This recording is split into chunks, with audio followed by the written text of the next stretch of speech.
Okay. So start करते हैं quantum mechanics tutorial 01। और बेसिकली ये वाला जो चैप्टर है और ये वाला जो टॉपिक है आप लोग सेमेस्टर सेकंड में पढ़ते हैं और ब्रांच आपकी क्वांटम मैकेनिक्स 2 करके है। सेमेस्टर 1 में आप लोग क्वांटम 1 के बारे में बहुत सारी चीज़ें पढ़ते हैं, राइट।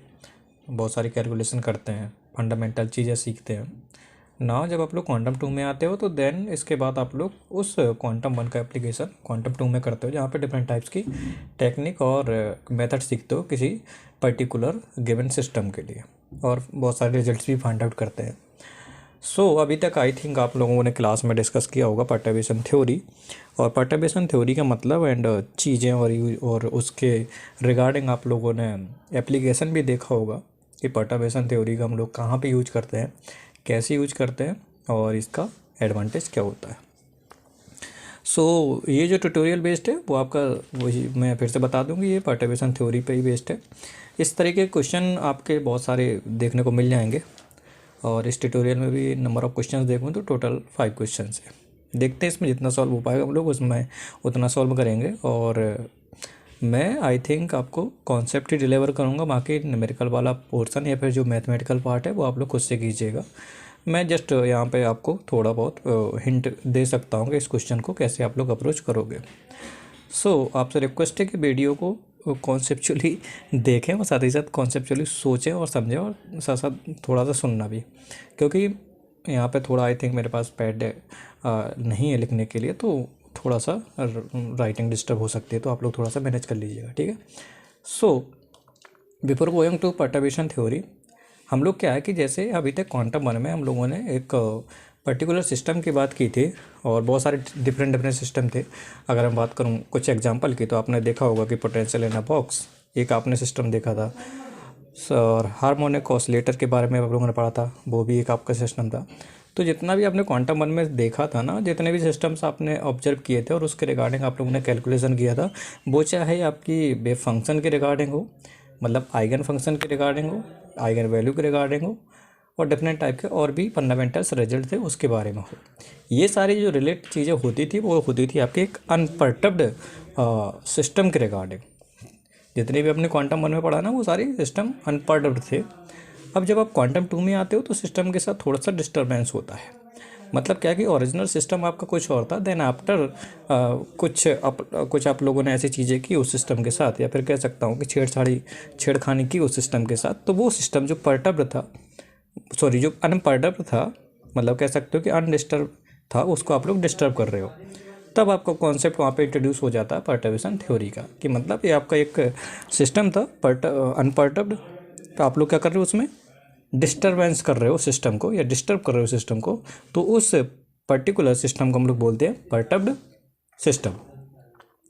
अब क्या है कि हम लोगों ने श्रोडिंगर इक्वेशन का यूज किया था ऐसे अनपर्टर्ब्ड सिस्टम को सॉल्व करने के लिए, और हम लोगों ने रिजल्ट निकाला था eigen values, eigen function, wave function, ये सारी चीज़ें हम लोग डिस्कस की थी। अब क्या है कि अगर मान के चलो उस सिस्टम को आप लोगों ने पर्टर्ब्ड कर दिया, और फिर आपसे पूछा जाए कि आप बताइएगा इसके करस्पॉन्डिंग आपका वेव फंक्शन क्या होगा, इसके करस्पॉन्डिंग आपकी आयन मतलब एनर्जी की वैल्यू क्या होगी, तो आपको क्या करना पड़ेगा, फिर से श्रोडिंगर इक्वेशन को सॉल्व करना पड़ेगा उस सिस्टम के लिए। तो ये चीज़ें आपके लिए थोड़ा सा फिर से प्रोसेस लॉन्ग हो जाएगी ऐसी पर्टिकुलर सिस्टम को सॉल्व करने के लिए। तो उन्हीं चीज़ों को ध्यान में रखते हुए, और उन्हीं चीज़ों को बहुत ही आसान तरीके से उन्होंने एक तरीका निकाला जिसका नाम दे दिया उन्होंने पर्टर्बेशन थ्योरी, कि हम पर्टर्बेशन थ्योरी में कुछ रिजल्ट्स और कुछ कॉन्सेप्ट सीखेंगे, जिससे बिना सॉल्व किए हुए श्रोडिंगर इक्वेशन को हम लोग फिर से उनके बारे में डिस्कस कर सकते हैं, उस सिस्टम के रिगार्डिंग वेव फंक्शन और एनर्जी के बारे में हम लोग यहाँ पर आसानी से रिजल्ट कैलकुलेट कर सकते हैं विदाउट सॉल्विंग श्रोडिंगर इक्वेशन।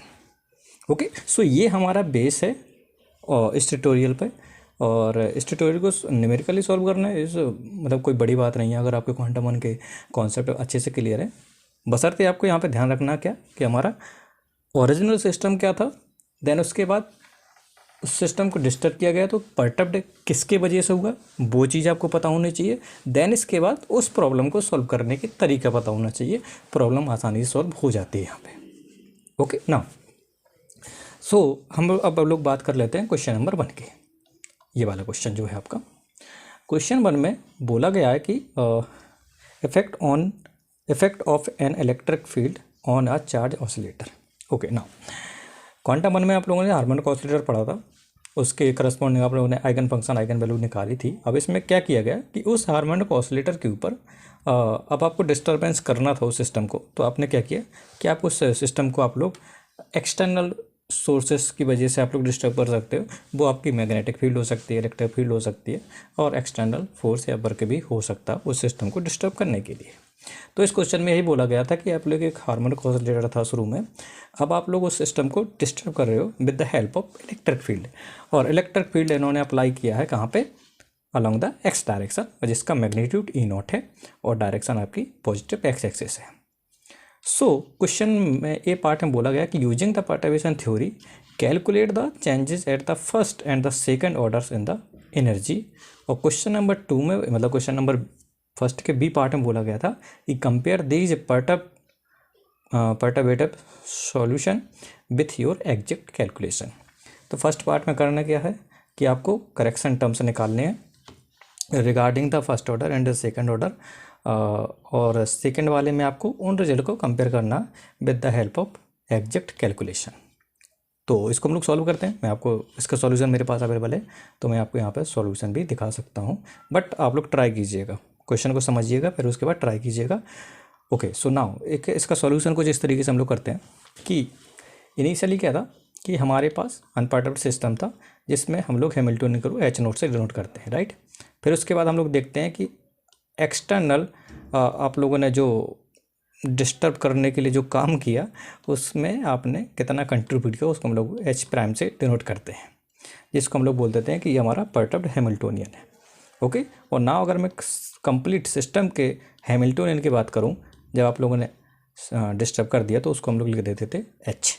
सो यहाँ पे एच क्या है, H not plus H prime. आप लोगों ने लैम्डा एच प्राइम भी देखा होगा, डजेंट मैटर। सो अब यहाँ पर करना क्या है कि इस पर्टिकुलर सिस्टम के करस्पॉन्डिंग आपको क्या करना है कि एनर्जी में कितना करेक्शन आया और वेव फंक्शन में कितना करेक्शन आया, फर्स्ट ऑर्डर सेकंड ऑर्डर, इस टाइप की कैलकुलेशन करनी है। सो हार्मोनिक ऑसिलेटर का हम लोग कैलकुलेशन देख लेते हैं। आप लोगों ने फॉर्मूला वगैरह पढ़ा है अच्छे से। अब आपको इस परटर्बेशन थ्योरी में डिफरेंट टाइप के मेथड्स भी आपने पढ़े होंगे, variational principle and all things. So हम लोग यहाँ पे देख लेते हैं कि इसको सॉल्व कैसे करना है। तो चेंज इन द कह सकते हो first order correction in the energy का फॉर्मूला हम लोगों ने इस तरीके से पढ़ा था, ठीक है। ये हमारी अनपर्टर्ब्ड सिस्टम के क्या थे, कह सकते हो कि यहाँ पे स्टेट्स थी, और ये हमारे क्या है, ये हमारा पर्टर्ब्ड जो हम लोगों ने एक्सटर्नल कह सकते हो कि इलेक्ट्रिक फील्ड लगाई, तो उसकी वजह से हमारा जो पर्टर्ब्ड सिस्टम में जो हमारा कंट्रीब्यूशन है एक्सटर्नल पोटेंशियल का वो कितना है। सो यहाँ पे बी प्राइम हो गया, और बी प्राइम क्या है हमारा परटर्बिंग पोटेंशियल, एंड हमारे जो ये स्टेट है वो हमारी ऑर्थोगोनल स्टेट है सिंपल हार्मोनिक ऑसिलेटर की, ठीक है। सो नाउ अब आपको पता है कि अगर हमारा इस क्वेश्चन में बोला गया था ना कि चार्ज पार्टिकल ई इलेक्ट्रॉन है ना। सब आपको पता है कि आपको जब इसमें अप्लाई करोगे इलेक्ट्रिक फील्ड तो उसकी वजह से इसमें क्या हो जाएगा, आपका पोटेंशियल जनरेट होगा। पोटेंशियल कितना हो जाएगा, एफ इंटू डी एक्स, और एफ हो जाएगा आपका Coulomb potential E into E naught, और आपका along the X direction. Okay, so ये आपका हो जाएगा कितना कंट्रीब्यूशन हुआ परटर्ब्ड करने के लिए, तो ये आपका पोटेंशियल हो जाएगा। और इसी पोटेंशियल की आपको क्या निकालनी है, एक्सपेक्टेशन वैल्यू निकालनी है, और उसी को हम लोग बोल देते थे correction in the energy first order की वजह से। तो आप लोग यहाँ से आराम से कर सकते हो, ये ऑपरेटर आपने देखा होगा, इसको सॉल्व किया होगा ना। आप लोग चेंज कर सकते हो लोअरिंग और रेजिंग ऑपरेटर में, देन इसके बाद आप लोग इसकी वैल्यू निकाल सकते हो। तो ये हो जाएगा आपका first order. Now second order के लिए फिर से आपके पास फॉर्मूला है, तो ये आप लोग करना क्या, कुछ नहीं, सिंपली आपको ये फार्मूला लगाना है। इस फार्मूले में आप लोग ये चीज़ समझ सकते हो कि यहाँ पर जो आप लोग वैल्यू लिखते हो ना, ये करस्पॉन्डिंग टू एनर्जी वैल्यू है जो आप लोगों ने अनपर्ड सिस्टम में अप्लाई की थी। तो यहाँ पर ई एन और ई एम आप लोग कैलकुलेट कर सकते हो for the simple harmonic oscillator जो अनपर्ड था। तो उसकी आपके पास स्टेट गिवन है और ये आपकी एनर्जीज है। ये आपके यहाँ पर फॉर्मूले में आप लोगों ने पढ़ा होगा कि ये डिफरेंट टाइप्स की स्टेट्स होती हैं जो कि ऑर्थोगोनल होती हैं एक दूसरे के। सो यहाँ पे आप लोग फार्मूला लगाइएगा, ठीक है। यहाँ पे ये ई एन हो जाएगा eigen value of Hamiltonian corresponding to N state, और ई एम आपका eigen value of the Hamiltonian unperturbed वाले सिस्टम की करस्पॉन्डिंग टू एम स्टेट। तो आप लोग यहाँ से आराम से ये चीज़ सॉल्व कर सकते हो। तो इस प्रकार आप लोग सेकेंड ऑर्डर भी निकाल सकते हो correction in the energy. Got it now. अब हम लोग बात कर लेते हैं first order correction in the eigen state. Okay, so इसमें आप लोगों ने कह सकते हो फॉर्मूला पढ़ा होगा, है ना। तो इसके लिए हम लोग क्या कर सकते हैं कि पहले तो ये फार्मूला आप लोगों ने देखा होगा। ओके, फर्स्ट ऑर्डर के लिए। सो इसमें फर्स्ट ऑर्डर में आपको लिए फार्मूला अप्लाई करना है सिंपली। तो यहाँ से आप लोग आराम से ये फार्मूला में वैल्यू पुट कीजिएगा, दिस और दिस, ठीक है। तो आप लोगों को पता होगा कि यहाँ पर जो आप लोग फर्स्ट ऑर्डर में दो तरीके के फार्मूला पढ़ते हो, एक हो सकता है यहाँ पे स्टेट आपकी हायर वाली हो या फिर लोअर वाली भी हो सकती है, तो वही है यहाँ पे। तो दो फार्मूले हैं, आप लोग एक से सॉल्व करते हो, बट आपके पास दूसरा फार्मूला भी आपको अप्लाई करना चाहिए, क्योंकि यहाँ पे जो आपकी एक्सपेक्टेशन वैल्यू निकलती है वो आपकी ऊपर वाली स्टेट के लिए भी हो सकती है करेक्शन, और नीचे वाली स्टेट में भी हो सकती है। तो यहाँ से आप लोग ये दोनों वैल्यू आप लोग निकालोगे। ओके नाउ, सो यहाँ से आप लोग कैलकुलेशन कर लोगे जैसे आप लोगों ने फर्स्ट पार्ट में किया, सिर्फ एक्सपेक्टेशन वैल्यू लगानी है और यहाँ से आप लोग ये फार्मूला लगाओगे तो आपके लिए ये हो जाएगा। देन इसके बाद आप लोगों को पता है कि जो लैम्डा निकालते थे आप लोग डिफरेंट स्टेट के लिए, तो यहाँ से आपका जो आ जाएगा correction in the state N वाली स्टेट में कितना करेक्शन होगा, तो आप लोग ये फार्मूला लगाते हो। तो यहाँ से ये वैल्यू आप लोग फाइंड आउट कर चुके ही हो।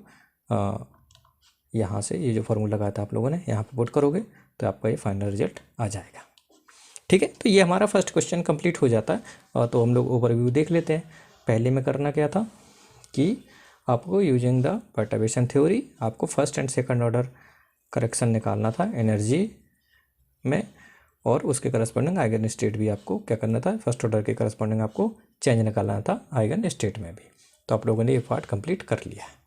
इसके बाद आप लोग क्या कर सकते हो, इसका जो सेकंड पार्ट है, सेकंड पार्ट में क्या करना क्या था कि आपको इसके अकॉर्डिंग जो कैलकुलेशन की है, जो आपकी एनर्जी वैल्यू आई है, या फिर कह सकते हो कि जो करेक्शन आया है फर्स्ट पार्ट में, उसको आप लोग एग्जैक्ट कैलकुलेशन करोगे तो कितना डेबिट हो रहा है वो चीज़ निकालनी है। सो हमें पता है कि सिस्टम हमारा जो है वो परटर्ब्ड है। परटर्ब्ड में क्या क्या चीज़ें हुई थी, एक हैमिल्टोनियन डिस्टर्ब हो गया था with the help of other Hamiltonian. तो यहाँ से जो हमारा ओरिजिनल सिस्टम के लिए हैमिल्टोनियन था, और जो आपका बाहर से अप्लाइड कह सकते हो कि फैक्टर आया, वो हमारा इस तरीके से पोटेंशियल हो जाएगा। तो यहाँ से आप लोग क्या कर सकते हो कि हमको निकालना है वो वाला पार्ट जो परटर्ब्ड मतलब जो कि सिस्टम को डिस्टर्ब करेगा, और वो वाला पार्ट जो होता है वो बहुत कम होता है इन कंपैरिजन टू जो सिस्टम का जो ओरिजिनल सिस्टम का पार्ट था। तो इसमें हम लोग वही चीज़ देखते हैं कि वो फैक्टर हमको निकालना पड़ता है जो कि कंट्रीब्यूशन कम से कम दे सिस्टम को डिस्टर्ब करने के लिए। तो इसमें आपको करना क्या, कुछ नहीं, बायनोमियल एक्सपेंशन लगाना है। तो यहाँ से आप लोग क्या करोगे, इस वाले पार्ट से ये चीज़ कॉमन निकालोगे तो आपके पास ये एक्सप्रेशन आएगा, ठीक है। यहाँ से आपको करना क्या है कि पहले तो आपको एच नॉट बना लेना है, और जो आपका एक्स्ट्रा टर्म होगा वो आपका कंट्रीब्यूट करेगा सिस्टम को परटर्ब करने के लिए। तो ये हो जाएगा आपका परटर्बेशन वाला पार्ट। तो ये तो आ गया एग्जैक्ट सॉल्यूशन। और कह सकते हो कि जो आप लोगों ने इसके पहले आप लोगों ने निकाला है with the help of perturbation theory, तो करेक्शन आप लोग देख लीजिएगा, ये तो हमारा एग्जैक्ट आ गया, ठीक है। अब नाउ हम लोग अगर इस रिजल्ट को देखें तो आप लोग देख सकते हो कि ये वाली चीज़ और ये वाली चीज़ दोनों मैच कर रही है ना। सो हम लोग परटर्बेशन थ्योरीज पे वेरीफाई कर चुके हैं, और हम लोग साथ साथ एग्जैक्ट जो हमारा कैलकुलेशन होना चाहिए था उससे भी हम लोग वेरीफाई कर चुके हैं कि हाँ हमारा आंसर मैच हो रहा है। ओके, सो यहाँ पे आप लोग रिजल्ट आराम से लिख सकते हो। तो इस तरीके से हमारा फर्स्ट प्रॉब्लम कंप्लीट हो जाती है। Got it. आई थिंक यहाँ तक आपको समझ में आई होंगी चीज़ें।